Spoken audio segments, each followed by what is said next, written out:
네, 정부가 이미 마른 수건인 대출을 더 쥐어짤 모양입니다. 다음 달부터 은행의 대출 규제가 더 강화되고 한시적으로 총량 관리에서 제외됐던 전세 대출도 다시 포함될 것으로 보입니다.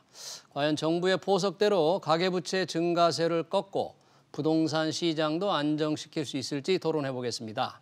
유튜브 실시간 댓글로 의견 주시면 토론에 반영하겠습니다. 경제현장 오늘입니다. 토론을 위해서 두 분 모셨습니다. 권대중 명지대학교 부동산학과 교수, 그리고 이민환 인하대 글로벌 금융학과 교수 나오셨습니다. 두 분 어서 오십시오. 네, 안녕하세요. 네, 안녕하십니까. 자, 코로나 때문에 상당히 많은 국민들이 심각한데 이 집을 사려는 사람은 대출 규제 때문에 지금 골치가 아픕니다. 네. 교수님, 내년에 이미 올해도 지금 힘드는데 내년에 대출 규제가 더 강화된다는 지금 보도가 계속 나오고 있는데요. 네. 어떻게 내년부터 이렇게 바뀌는 겁니까? 크게 두 가지 측면에서 볼 수 있는데요. 하나는 이제 금융기관에 대한 이제 이 전체적인 리스크를 관리하는 측면하고, 네. 하나는 이제 개인들에 대한 차주의 리스크를 관리하는 두 가지 측면에서 볼 수 있습니다. 이제 첫째는 이제 금융기관의 총량을 강화하는 측면인데요. 예. 지금까지는 이제 총량 규제 측면에서 은행에 대해서는 이제 가계대출 증가율을 5에서 6% 정도를 잡고 있었다면 예. 내년에는 이제 평균 4에서 5% 전체적인 이제 볼륨을 줄이는 것이죠. 증가율을 좀 낮추는 거네요, 것이죠. 올해보다. 그리고 이제 두 번째는 뭐냐면 이제 지금까지 풍선 효과라고 그러죠. 이제 은행에 대한 이제 대출을 줄이면 제2금융권의 이제 대출가 이제 이 증가하는 그런 이제 문제점들이 있었습니다.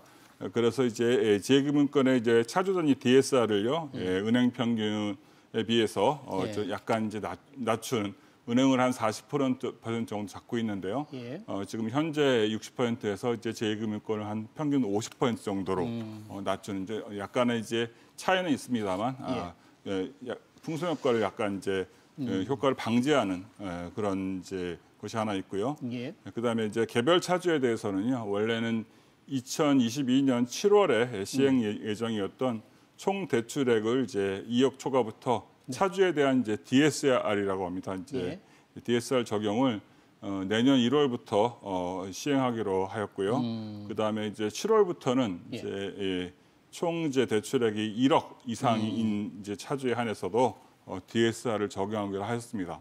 DSR이라는 게 이게 소득분에 네. 원금과 갚아야 될 원가 이자 비율을 40% 50% 이렇게 관리하는 거잖아요. 네, 그렇습니다. 그게 좀 앞당겨지면 굉장히 까다로운 규제죠, 이게. 그렇습니다. 예, 그렇게 되면 이제 이 대출을 이제 더 받고 싶어도 이제 소득이 없는 사람들은 이제 받지 못하는 그런 이제 상황에 처하게 되는 거고요. 예.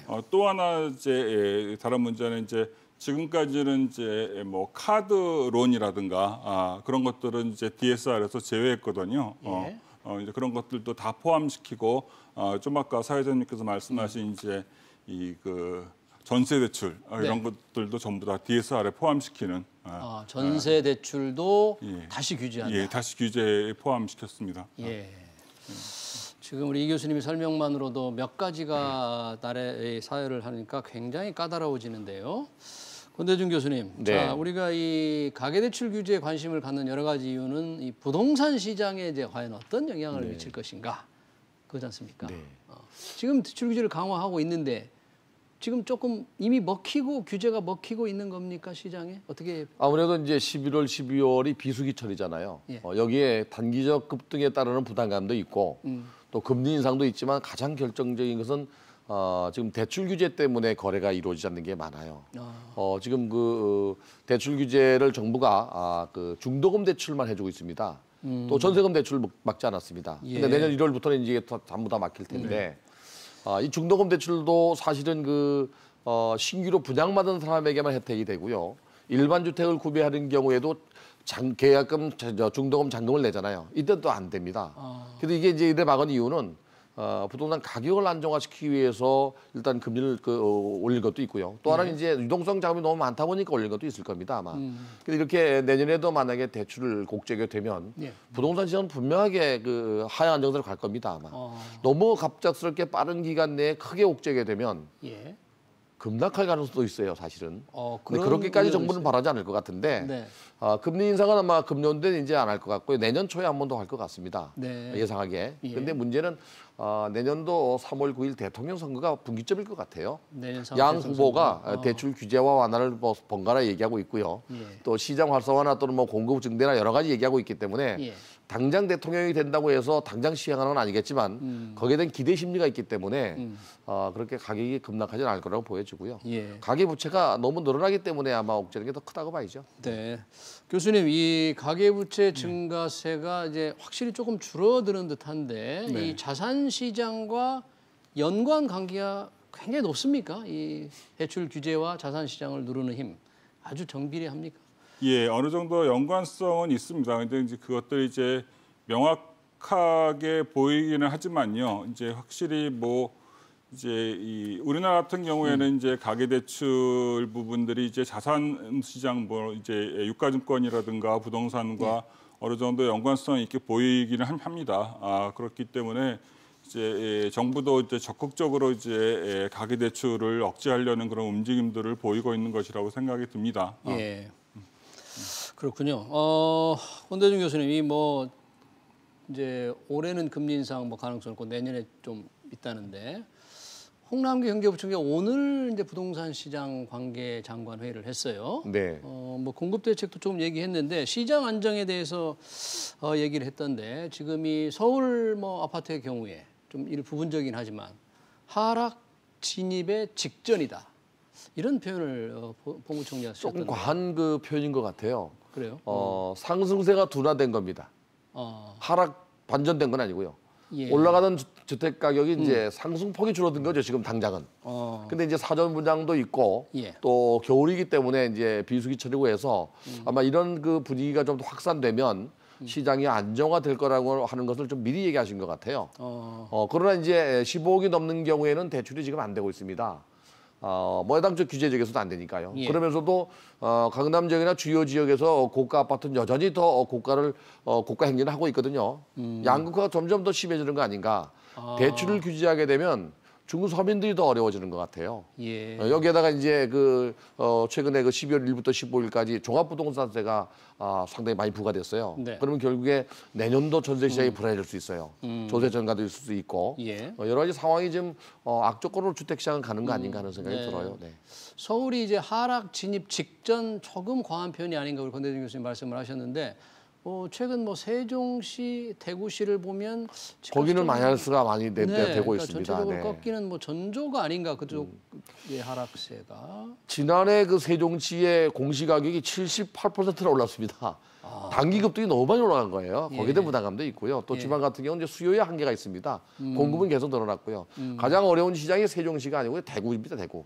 대구는 예. 지금 뭐 현재 미분양도 늘어나고 있고요. 가격도 많이 내려가고 있고요. 예. 두 번째는 이제 울산도 많이 내려가고 있고요. 울산도. 네, 그리고 이제 세종시도 마찬가지고요. 예. 가장 핫했다고 하는 대전도 지금 현재 주춤하고 있는 상태입니다. 네. 예, 지방 같은 경우는 이제 광주광역시하고 대전광역시, 부산 세 군데 빼놓고는 대부분 이제 하향 안정세로 가는 것 같습니다. 이런 현상이 오히려 예전에는 서울의 부동산 시장이 올라가거나 내려가면 예. 그게 이제 풍선 효과가 경기도로 번지고 그게 또 지방으로 갔는데 최근에는 지방부터 먼저 식습니다. 네. 이건 어떤 현상이냐면 예.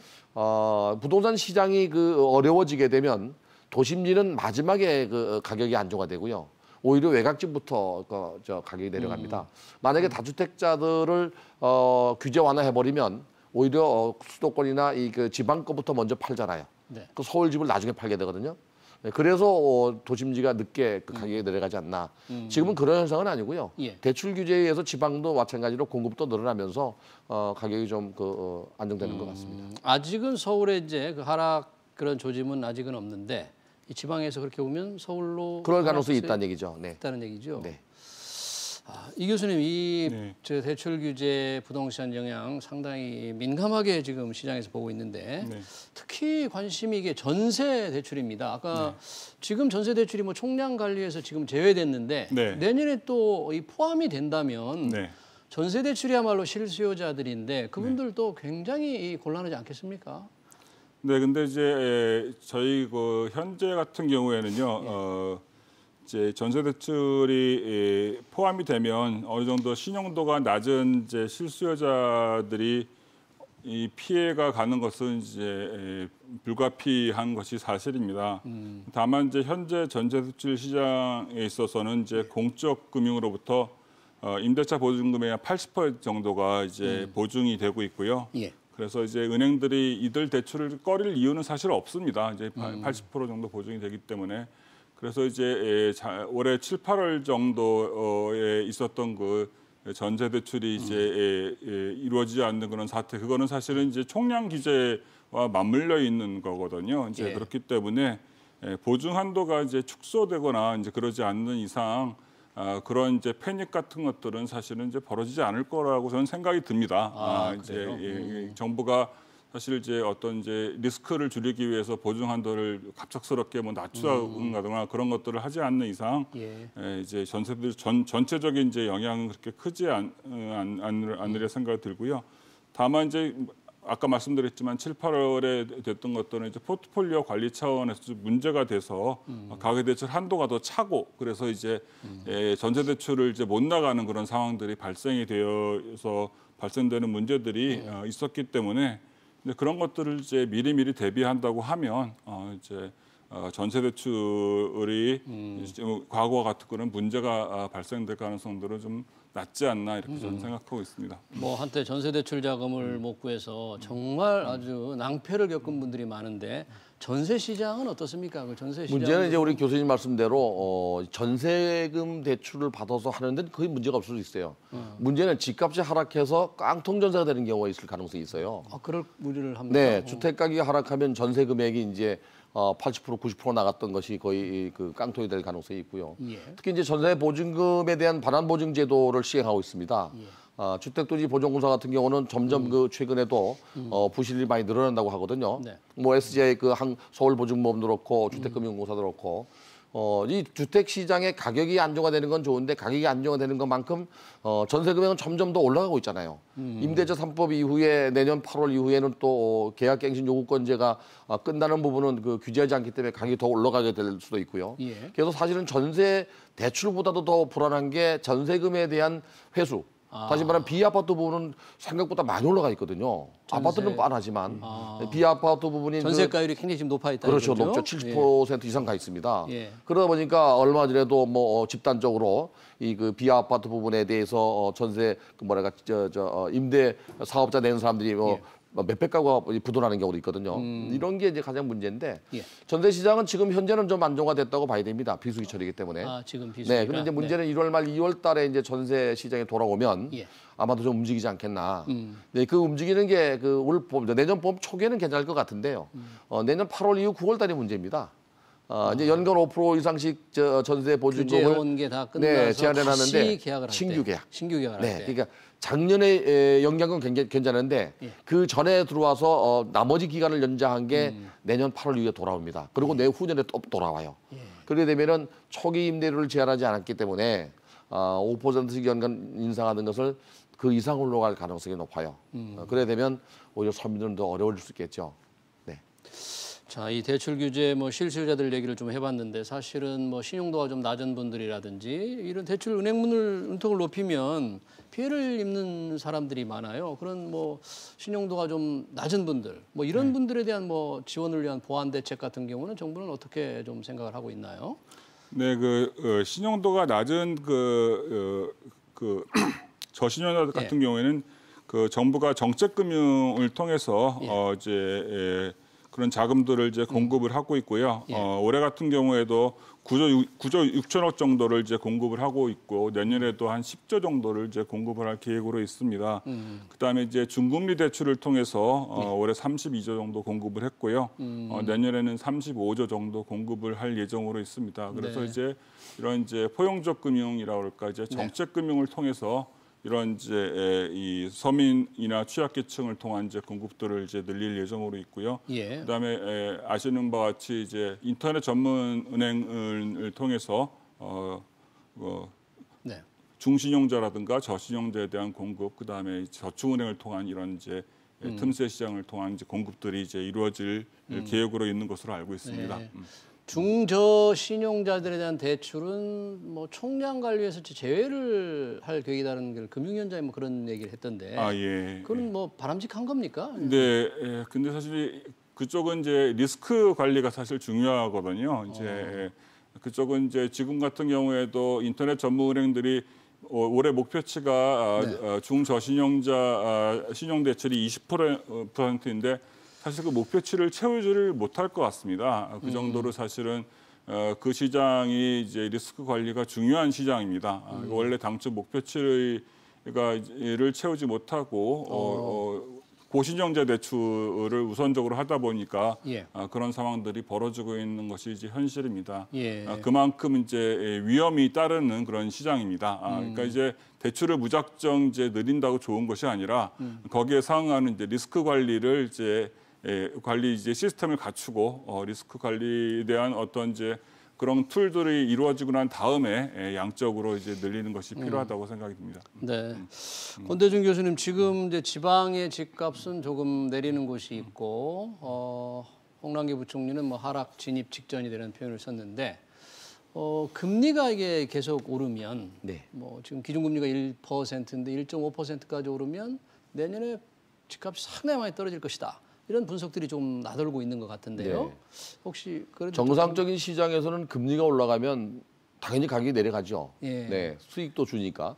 근데 문제는 이제 내년에 그 입주 물량과 분양 물량을 한번 볼 필요가 있어요. 어떻습니까? 부동산 114하고 부동산 지인이라는 그 인터넷 부동산 업체에서 발표한 자료를 보면은요. 예.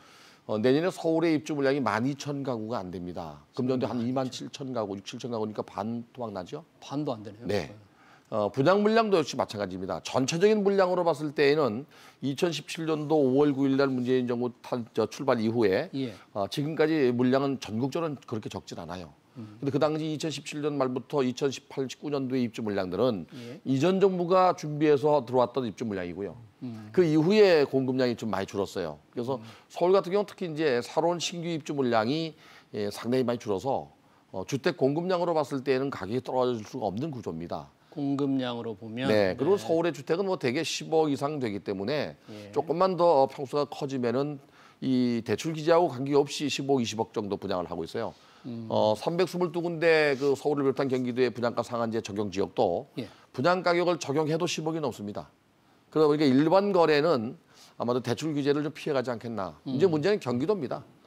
경기도 지역은 대부분 10억이 넘는 아파트가 많지는 않아요. 예. 뭐 수원이라든지 일부 인천 지역 중에 중심 같은 데는 뭐 10억이 넘지만은 일반적으로 분양하는 물건은 하긴 10억 이상 되지 않기 때문에 네. 일단 대출 규제 영향을 받는다고 봐야죠. 그러면 가격이 그 금리가 올라가거나 대출 규제하면 가격이 하락할 가능성도 있습니다. 경기도, 서울은 금리에 그렇게 민감하게 반응하지 않을 수도 있겠다. 네, 이미 뭐 저 노도강이라고 하는 저 노원 상계 쪽 지역이나 예. 강북 지역이나 이 성북 지역도 국민주택 규모가 벌써 10억이 넘어섰어요. 그러다 보니까 가격이 워낙 또 KB 국민은행의 그 자료를 보면 지난달 기준으로 예. 서울의 주인가 평균 가격이 12억 7천만 원인가요? 3천만 원, 네. 12억이 넘어버렸어요. 그래서 일반 거래 가격으로 이게 적용되잖아요. 네. 이건 공시 가격도 아니고 그러다 보니까 시중 가격, 시장 가격 자체가 이 그 대출을 받을 때 규제를 받을 수 있는 한도 안에 있는 강북 지역은 영향을 받겠지만 예. 주요 지역, 강남 지역이나 비싼 지역들은 뭐 애당초 대출 자체가 30%도 안 됐거든요. 그래서 총량제로 적용 규제한다 하더라도 고가 주택은 크게 영향을 안 받아서 네. 양극화가 더 심해지지 않겠나. 양극화가 더 심해질 수 있겠다.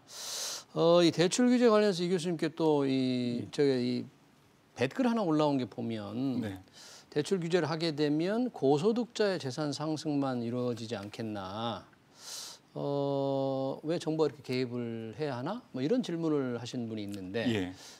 정부가 이렇게 개입을 해야 되는 이유 당연한 듯하면서도 이렇게 의문을 제기하는 분이 많네요.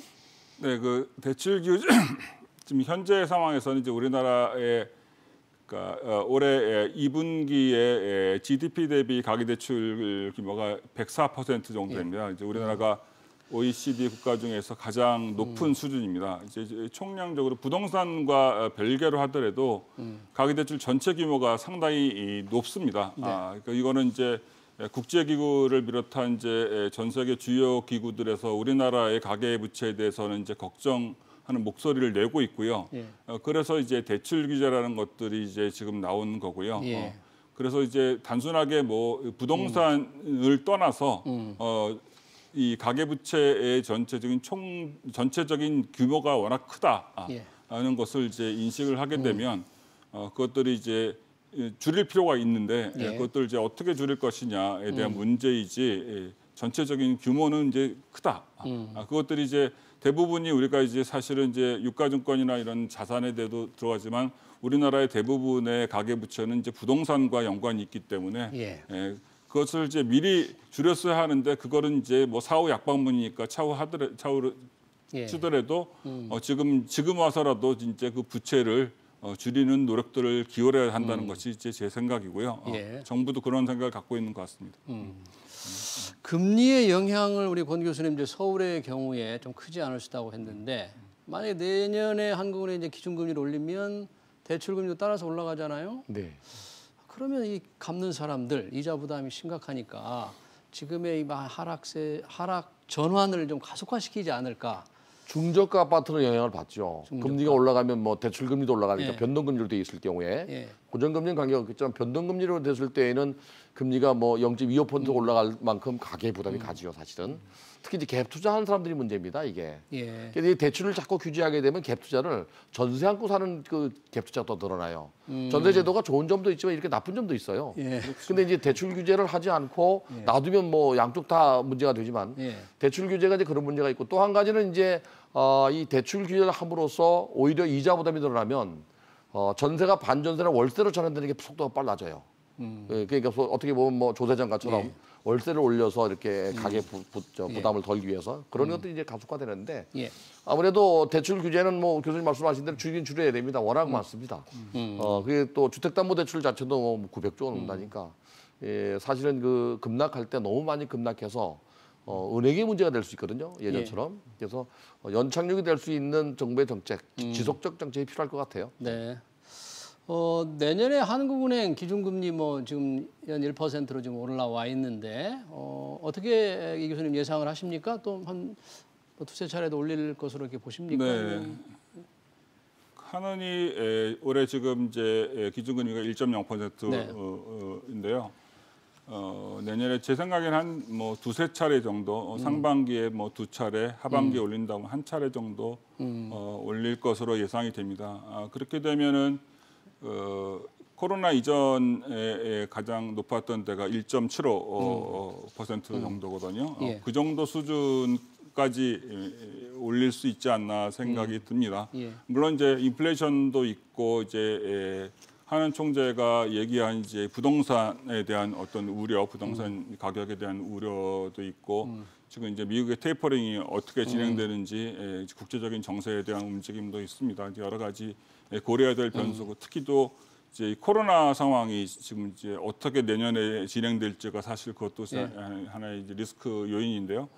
이러한 이제 주위에 여러 가지 이제 복합적인 요인들이 있어서 이제 단정적으로 말씀드리긴 좀 어렵습니다만 분명히 이제 그 금리가 이제 오를 거는 이제 확실한데 이제 몇 차례 금리를 올릴 것이냐, 어디까지 올릴 것이냐 거기에 대해서는 좀 의견이 좀 갈리긴 한데 제 생각에는 한 이제 과거에 높았던 이제 코로나 이전까지 금리가 올라가지 않겠나. 그런 생각이 듭니다. 알겠습니다. 교수님 마지막으로 권 교수님, 지금 민주당, 국민의힘 두 후보가 있잖아요. 네. 두 사람 시장에 미치는 영향은 어떻게 달라질 것 같아요? 이재명 후보가 만약에 당선이 되면은 규제가 더 강화될 가능성이 높고요. 규제가 더 강화되고. 네. 그리고 윤석열 후보가 만약에 당선이 되면은 단기적인 그 가격 상승이 기대돼요. 사실은 기대심이기 때문에 당장 뭐 시장이 어떻게 변하는 건 없는데요. 규제 완화가 있기 때문에 그렇고 두 후보 다 250만 호의 그 주택 공급을 늘리겠다니까 장기적으로 뭐 시장이 안정화돼야 되겠죠. 네. 네, 알겠습니다. 부동산 시장 동향 두 분 함께 토론해봤습니다. 지금까지 이민환 인하대 글로벌 금융학과 교수 그리고 권대중 명지대학교 부동산학과 교수였습니다. 두 분 고맙습니다. 네, 감사합니다. 감사합니다.